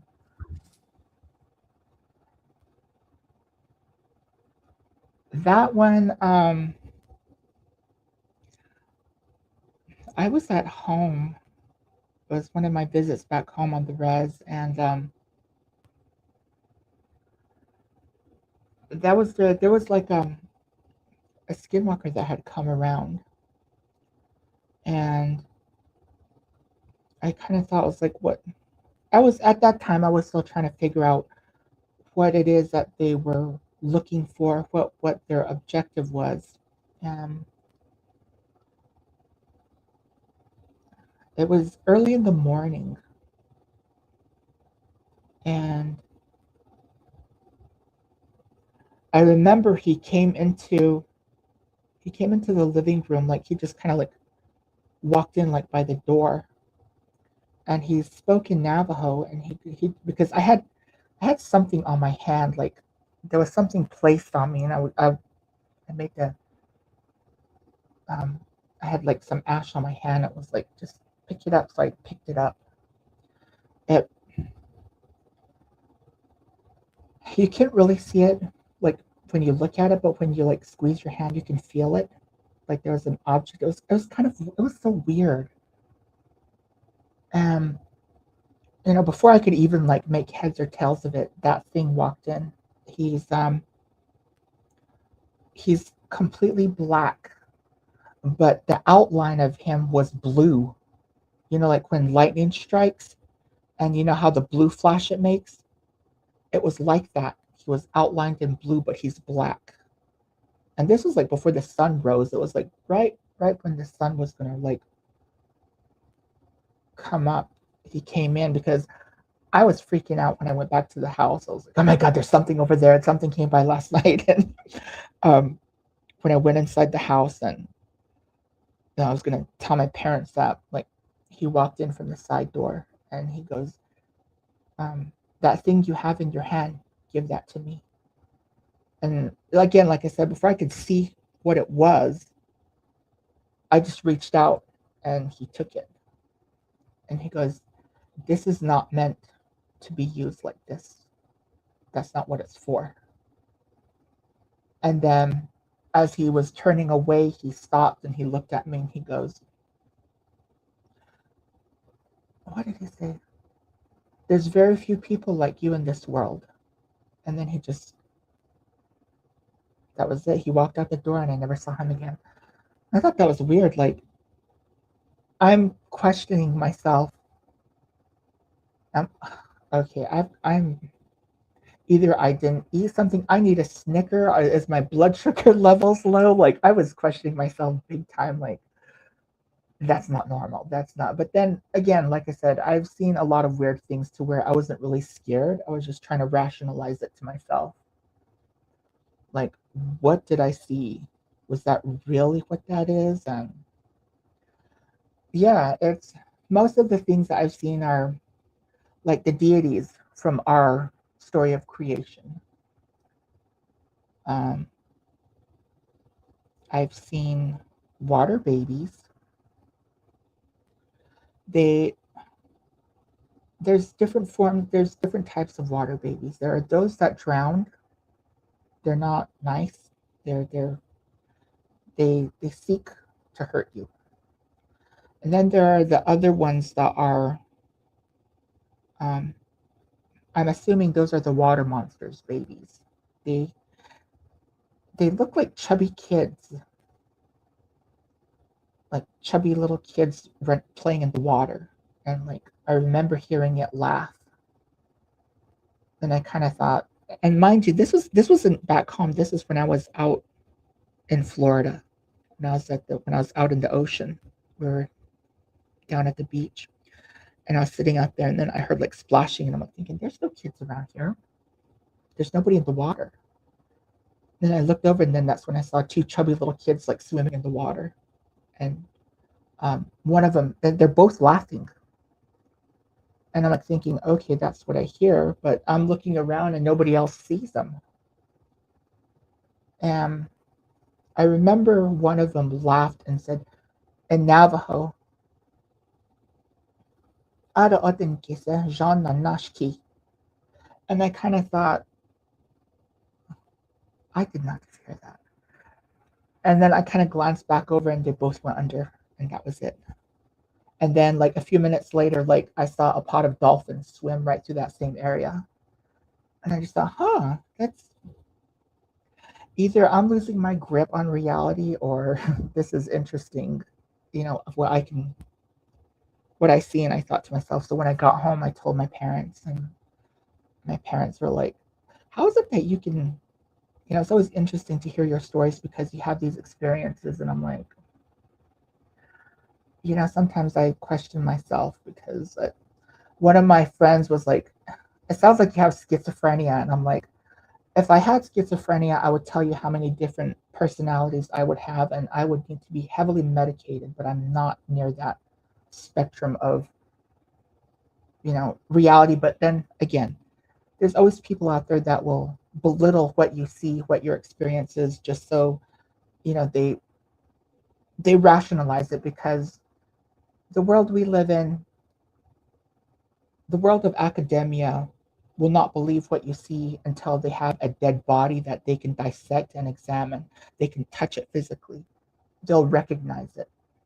But in the world of spirituality, it's, just, it's just all in your head. It's you. So I've been reluctant in sharing my experiences with people because of that. There's always someone that's going to say, you're crazy. It's just your head, it's you. But one of my cousins, my late cousin, she used to tell me, when you go out with your friends, this is when I was a teenager when she had passed.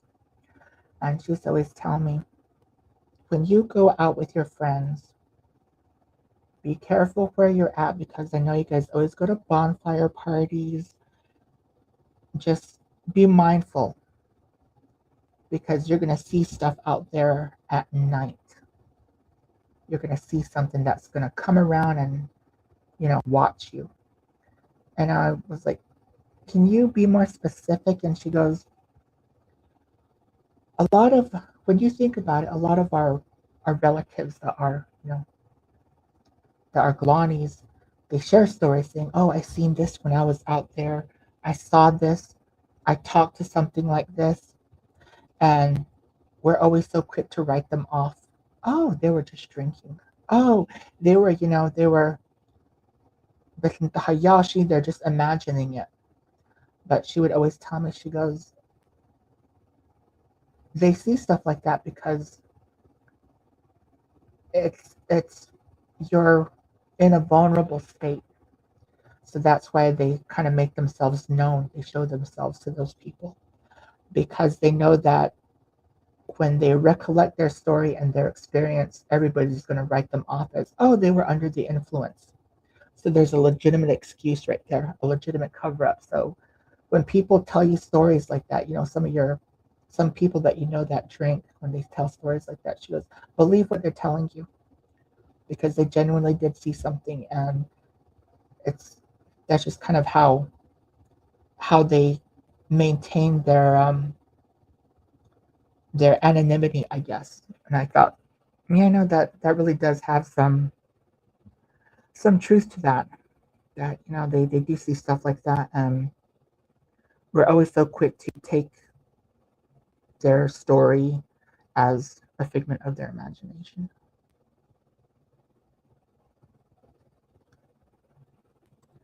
One more One oh sorry, go ahead. Go ahead. No, I just said, I was gonna say one Could you repeat that? I think I might have lost you. I don't know if you can hear me. I can't hear you. oh okay, there we go. Sorry. Rookie mistake here.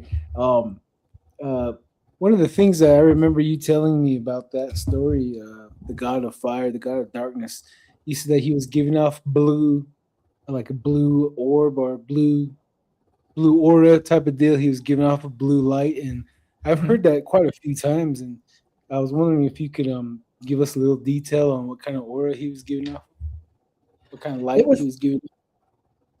It's like his body was like dark, like it looked like a shadow, basically. But you can see his eyes, you can see his mouth. Um, but the out like the light around him was like a. It was. It wasn't like a really dark or bright blue. It was like I would probably say like like when you see like in a something electric when it short circuits, you see that blue flash. That's the color it was around it. Um, Again, like I said, I was a little startled, taken back by again. If I'd taken a, if I wasn't thinking, what is this that I just saw, I probably would have paid more attention to, like if he had any marks on him, what kind of, what was he? Did he have any jewelry on? Did he have like a feather or a headband or something? It was just his eyes and him talking to me was the part that kind of took me back. Was I thought to myself, okay, um, there's a person there, but there isn't. Did you see the Pleiades constellation on his temple? There were lights on him, like little designs, like kind of like Eight dots. Yeah. yeah, like astrology. You know how they have the outlines, how they kind of connect. That's what it looked like on him. Wow. Yep. That'd be him right there. Yeah, I do. I do remember seeing a picture of it. Just like you depict, it has almost like stars in the center of its being. Mhm. So that's really interesting stuff right there. Like how you see the map of the constellations. That's how it looks on him. Mm-hmm. Mm-hmm. Yep. For all you listeners out there, what he's describing is the god of fire. So he's one of the Navajo deities, one of the sacred deities that we don't share much about, and because it's some things are meant to be kept sacred, and a Navajo can share with you if they want, but not every Navajo won't share with you that about that deity because he's very much real, and without him, we're told that Sasquatch and Dogman wouldn't be possible without him. He's the father. That's what one of the stories I was told. Um, yeah, thank you, Jamie, for Mhm. coming on and sharing your stories and spending your valuable time with us here. Appreciate I it. I had a few more stories, but again, like I said, this was kind of spur of the moment. And I kind of just repeated what some of the stories that I did share on TikTok with like during your little lives. The Bigfoot stories that I've never shared that. The Kokopelli I did share. A couple of the Skinwalker stories I did share. The Water Babies I never shared that. And my experience in Florida I didn't share that one. So those are relatively new stories. Mm-hmm. Mm-hmm. Oh, the other thing that since I've been here, when I was in Georgia, I did see thunderbirds out there. Oh, damn. That one, there was two that flew over where I was at, and the part that really, I was just in awe over that because like I was standing by the patio doors looking outside. And when its wings flapped, that's when it made the thunder sound. They're they're pretty big birds. They're just like what the stories that people tell. They're black in color. Um, they do have markings around their eyes when the lightning flashes, like when it like the white marks, they stand out. I was just like, oh crap, that's real. um, let's see. I just remembered UFO story. Um, last year, in Atlanta, you probably heard stories of on the news, people talking about how North Carolina and Atlanta, the people that were watching TV lost whatever they were watching, and they heard like a broadcast from the Anunnaki. I never heard it, but I remember people talking about it. And during that time, they were saying that there's some galactic battle going on over this part of the country. That's why we saw a lot of lightnings, and people were talking about that. And I can honestly tell you that during that time there was a lot of lightning, and those lightnings did not make lightning sounds. They literally did sound like explosions, like something was blowing up, and like the way the lightning moved, it wasn't normal. It like you would see like sparse movements that were like moving in one direction, and then like even the colors were weird. Like there was like orange, there was green, and there was blue. And most thunderstorms, like you see the lightning as blue, but this one the colors were off. And I remember walking outside one night because it was just so restless. Like during that time, I could not sleep. And so I was outside and I saw a Black Hawk helicopter flying over above where I was at. And there was this orb. Like I would probably say the orb is probably roughly the size of a minivan, like that big. But the weird part it was camouflaged. Like you know how the predator, how their camo works? Like you see the outline of it, but you see it's kind of distorted. Does that make sense? That's what it looked like, and it was like it glided above. Like when I looked up, you can see it, and that Black Hawk was right behind it. It didn't like interact with her anyway. It just followed it, and it just like went off into the tree line, and I never saw it again. But the helicopter, I can hear its propellers as it flew over, but the orb it absolutely made no sound.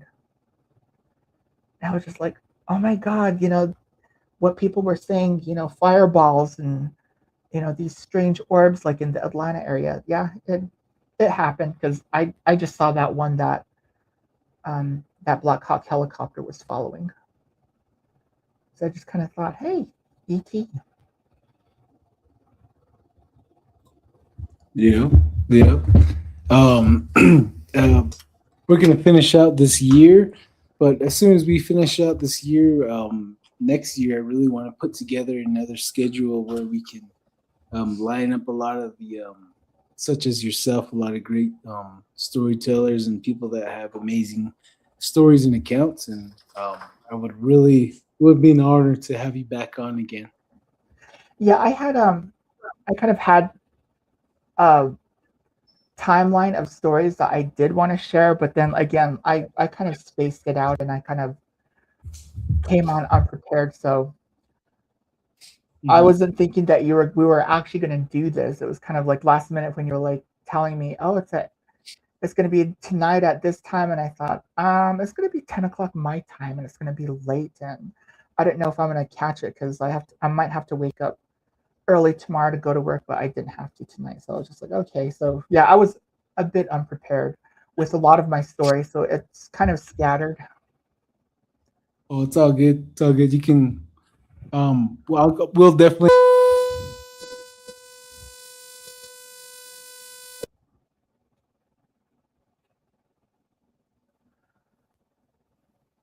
Definitely, we'll write down and re-listen to this episode and keep a list of stories you told and stories you haven't told. I'll remind you in the future when we get you back on.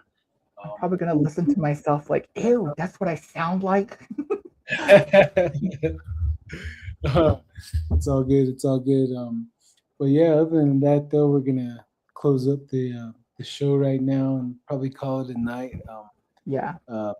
Jamie, could you remind everyone where to find you on TikTok, if you don't mind? OF.com. Just kidding. Sheepherdersonly.com. Res only. On TikTok, it's ptang12, ptang12. Yep. Pootie Tang. Heck yeah. He's a great handle. For those that actually saw the intro, Nez, that's Nasty Nez, Jen. Nasty Nez. It's not Daddy Nez, it's Nasty Nez. No, it's Bahia Nez. Jonathan Nez's handle right there. No, just playing. But thank you again, Jamie. Thank you for having me on, and I hope I didn't bore you guys too much because it seems like I talked way too much and you guys were just quiet. No, that's you had a lot to talk about. So thank you for coming on. And thank you for having me. You dropped a lot of knowledge on everybody. So, I'm all ears. And, yeah, I am tired. I tell you the truth, guys. I am tired. So yeah, so that's why I didn't really speak too much. I'm just tired. I'm only human. So thank you again for coming on, and everybody who's listening. Like, share, and subscribe. Thank you. Thank you. Yep. Hitting on. Is there any shout outs you want to give on the radio while you're on the radio?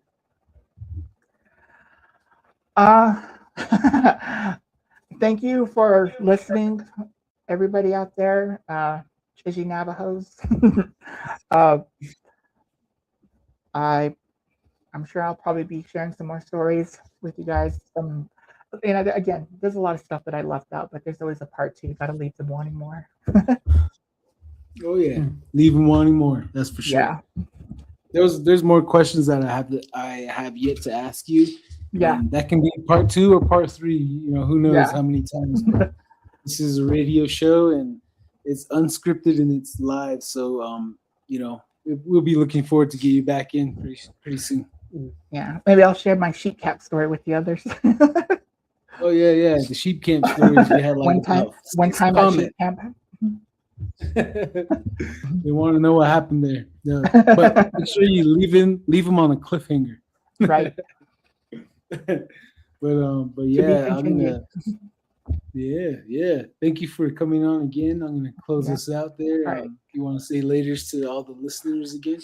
All right, everybody have a good night. And again, always be careful what you're around, be mindful of your surroundings, and take care. Nice. All right. Another awesome show right there, guys. Yep. Well, thank you for tuning in to Don't Whistle at Night. We have been broadcasting live here on the United Public Radio Network, 107.7 FM in New Orleans and 105.3 FM Gulf Coast in Mississippi. Thank you for listening out there, everyone. Take care. Take it easy. Smile. Glass is half full. Many blessings from us to all you listeners out there. Thank you. Thank you, Jamie. Have a great night. Thank you. Thank you, good listeners. All right. I'll go on there. All right. Yeah.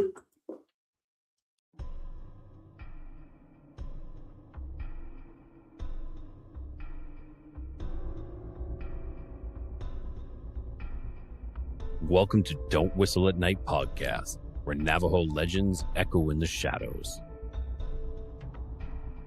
Darren and Dawn will guide you through the sacred fire of Native storytelling, where the old stories breathe, the unknown walks among us, and voices, long hidden, rise to be heard. And remember, don't whistle at night.